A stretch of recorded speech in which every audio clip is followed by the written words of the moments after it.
श्रीराम जय राम जय जय राम। श्रीराम जय राम जय जय राम। श्रीराम जय राम जय जय राम।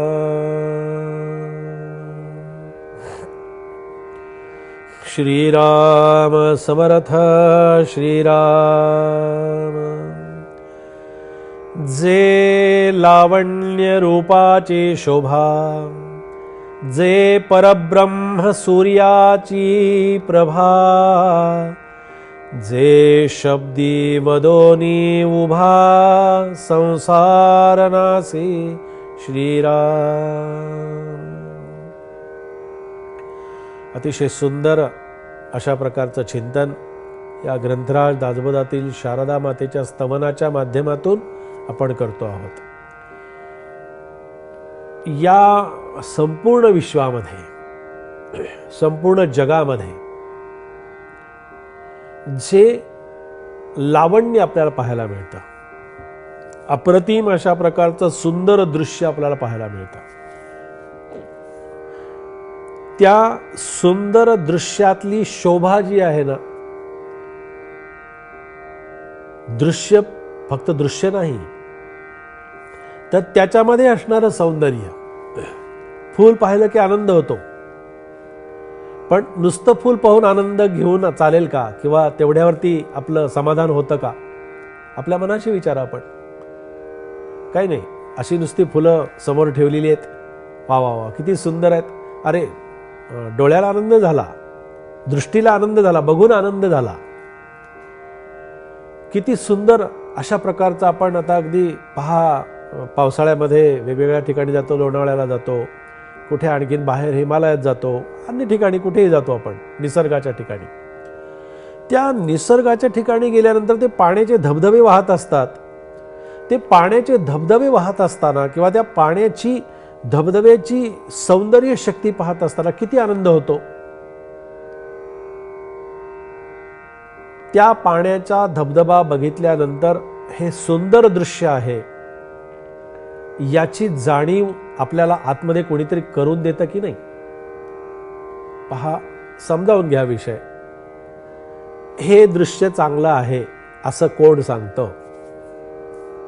ते म्हणाल डोळे सांगतात। डोळ्यांना काय कळतं? डोळ्यांना फक्त पाहणं कळतं। फुलं समोर ठेवलेली आहेत, फुलं सुंदर आहेत, वा वा वा किती छान बाग आहे तुमची, हो आम्हाला आवडली, बघून आनंद झाला, पाहून आनंद झाला, हे खरं आहे, नक्की खरं आहे। पण फुलं नुसती पाहून आनंद घेऊन तेवढं चालेल का? नाही। त्या फुलाचा आम्ही जोपर्यंत सुगंध घेत नाही, त्या फुलाच्या वासाचा आस्वाद जोपर्यंत घेत नाही, त्या फुलाचा जोपर्यंत आम्ही सुगंध जोपर्यंत घेत नाही, हा सुगंध त्या फुलातून आम्ही जो घेतो ना, तो सुगंध घेणं हे शारदेचं अधिष्ठानाशिवाय शक्य होत नाही। फळं अशी अगदी पाटी भरून फळं ठेवलेली आहेत, आंब्याची पाटी भरून आपल्यासमोर नुसती ठेवलेली आहे।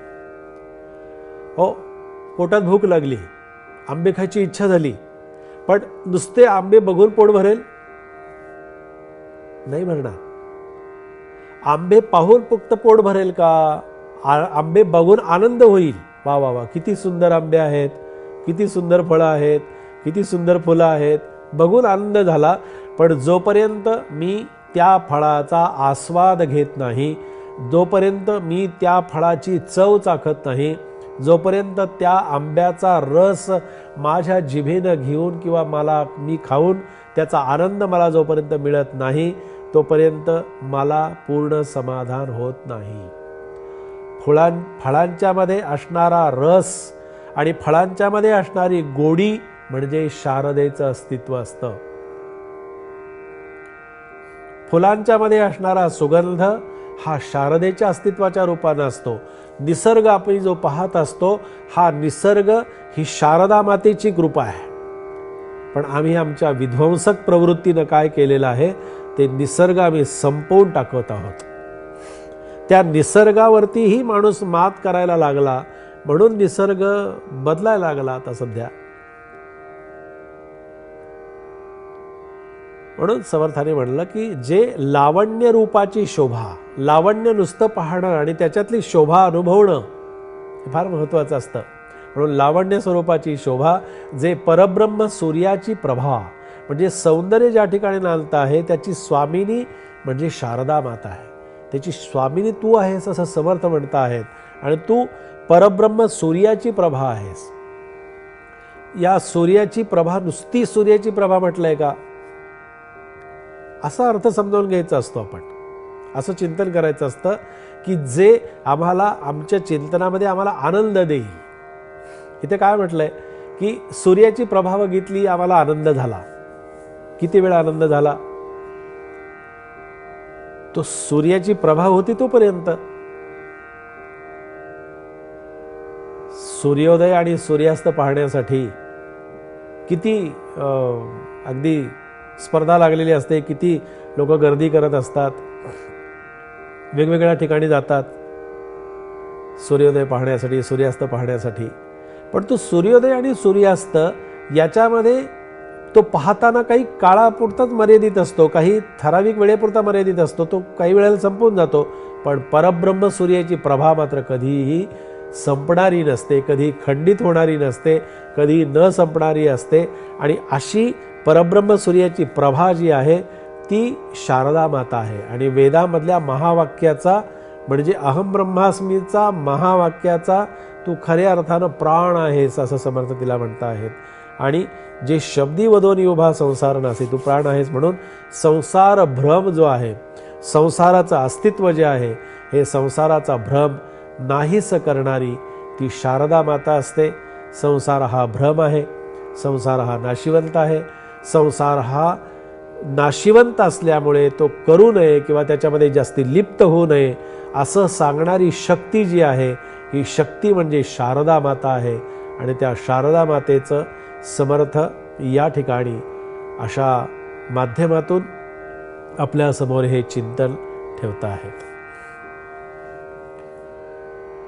जय जय रघुवीर समर्थ.